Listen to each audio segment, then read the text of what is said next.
तो चलिए आज बात करते हैं ब्रिटिश भारत के सबसे शक्तिशाली पद की। जानते हैं, ये कोई एक पद नहीं था।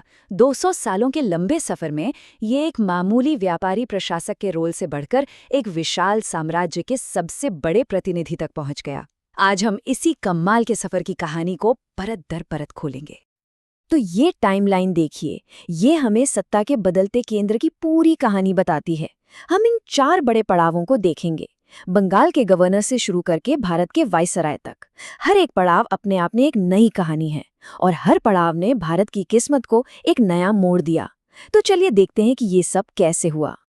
तो कहानी की शुरुआत होती है पहले पड़ाव से, ईस्ट इंडिया कंपनी के शुरुआती प्रशासक। ये लोग असल में व्यापारी थे, जिनका काम था सिर्फ व्यापार का मैनेजमेंट देखना। लेकिन देखते देखते वे एक बहुत बड़े इलाके के शासक बन बैठे। इस पूरे दौर की नींव रखी थी रॉबर्ट क्लाइव ने, जो बंगाल के पहले गवर्नर बने। उन्होंने 1765 में द्वैध शासन मतलब एक डुअल गवर्नमेंट सिस्टम लागू किया। इसमें कमाल की बात ये थी कि पैसा वसूलने का अधिकार तो कंपनी के पास था, लेकिन शासन चलाने की जिम्मेदारी नवाब की थी। उनके बाद वेंसेटार्ट के समय में बक्सर की मशहूर लड़ाई हुई और फिर कार्टियर के कार्यकाल में बंगाल ने 1770 का वो भयानक अकाल देखा। अब कहानी एक नया मोड़ लेती है और हम मिलते हैं साम्राज्य के असली निर्माताओं से। ये थे गवर्नर जनरल, जिन्हें 2 बड़े काम सौंपे गए थे। एक तो कंपनी के इलाके को बढ़ाना और दूसरा ब्रिटिश भारत के लिए एक मजबूत एडमिनिस्ट्रेटिव ढांचा तैयार करना। और इस नए दौर की शुरुआत करते हैं वॉरेन हेस्टिंग्स। ये एक ट्रांजिशनल फिगर थे, बंगाल के आखिरी गवर्नर भी और पहले गवर्नर जनरल भी।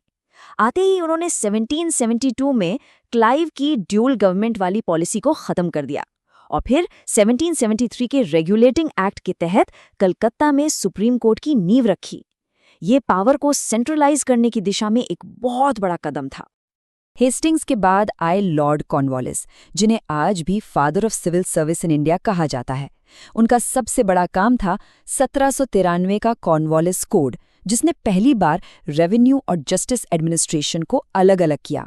साथ ही बंगाल में जमीन के लिए परमानेंट सेटलमेंट सिस्टम भी इन्होंने ही लागू किया था।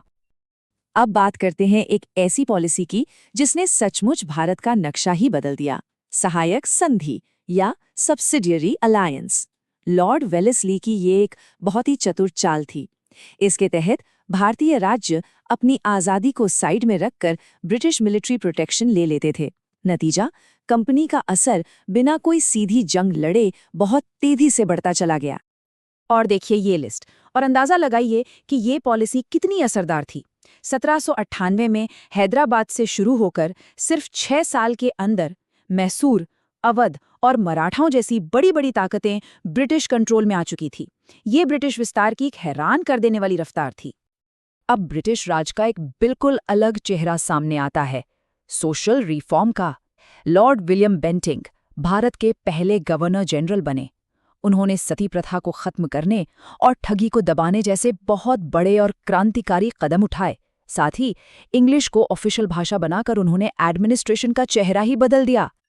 और अब आते हैं एक और बहुत ही विवादित पॉलिसी पर, व्यपगत का सिद्धांत, या जिसे हम डॉक्ट्रिन ऑफ लैप्स के नाम से जानते हैं। लॉर्ड डलहौजी ने इस पॉलिसी का जमकर इस्तेमाल किया। नियम सीधा था, अगर किसी राजा का कोई बेटा या पुरुष उत्तराधिकारी नहीं है तो उसका राज सीधे सीधे ब्रिटिश साम्राज्य में मिला लिया जाएगा। ये विलय का एक बहुत ताकतवर हथियार था। इस सिद्धांत का कितना आक्रामक इस्तेमाल हुआ ये इस लिस्ट से बिल्कुल साफ है।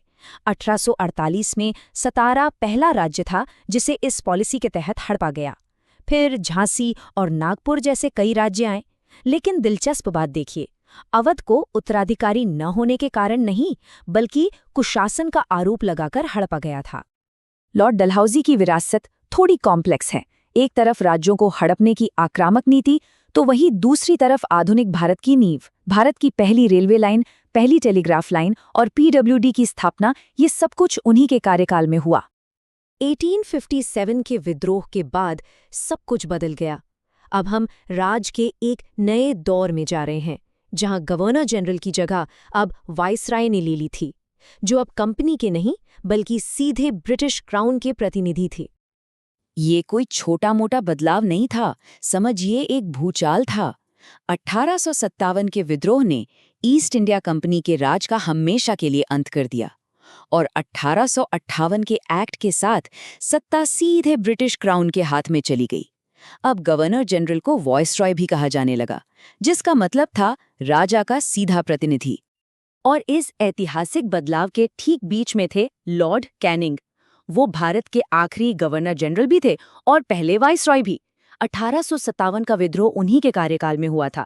इसके बाद उन्होंने डलहौजी की विवादित डॉक्ट्रिन ऑफ लैप्स को ऑफिशियली वापस ले लिया और इंडियन पीनल कोड यानी आईपीसी जैसे जरूरी कानून लागू किए।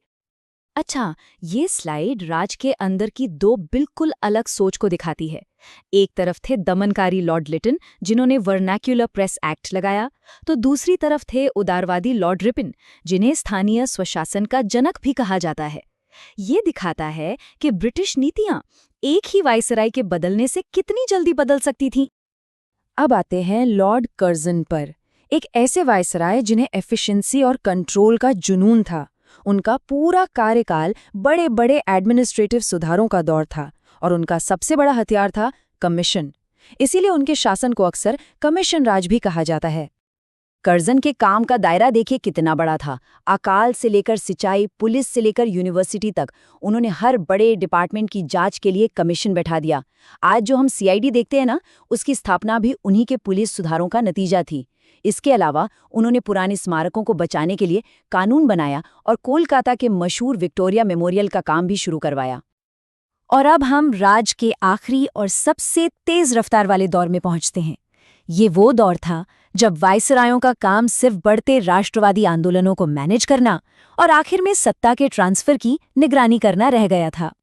इस आखिरी दौर में पॉलिटिक्स बहुत तेजी से बदल रही थी।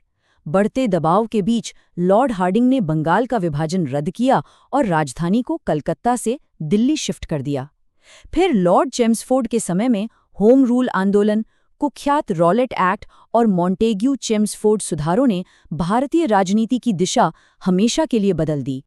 यहाँ से टकराव और बातचीत का खेल और भी तेज हो गया।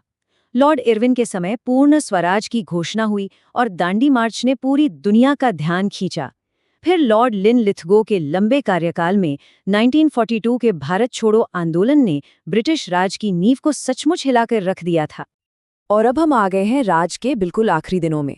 लॉर्ड वेवल के समय में कैबिनेट मिशन के जरिए एक राजनीतिक समझौते की आखिरी कोशिशें हुई, लेकिन वो नाकाम रही और अंत में भारत के आखिरी वाइसराय लॉर्ड माउंटबेटन ने 3 जून योजना के साथ बंटवारे की दर्दनाक प्रक्रिया की निगरानी की। और आखिरकार 200 साल के शासन का अंत इन 3 कानूनी कदमों के साथ हुआ। 4 जुलाई को ब्रिटिश संसद में बिल पेश हुआ, 18 जुलाई को इसे शाही मंजूरी मिली और ठीक 15 अगस्त 1947 को सत्ता का ट्रांसफर हो गया, जिसने एक नए युग की शुरुआत की। तो आज की ये पूरी कहानी हमें एक बहुत बड़े सवाल पर लाकर छोड़ देती है। ये गवर्नर जनरल और वाइसरॉय आखिर थे कौन? क्या वो निर्माता थे जिन्होंने भारत को आधुनिक बनाया, या वो सिर्फ शासक थे जो एक साम्राज्य को चला रहे थे? उनकी विरासत बहुत जटिल है और ये सवाल आज भी उतना ही मायने रखता है कि इस पूरे विकास की कीमत क्या थी।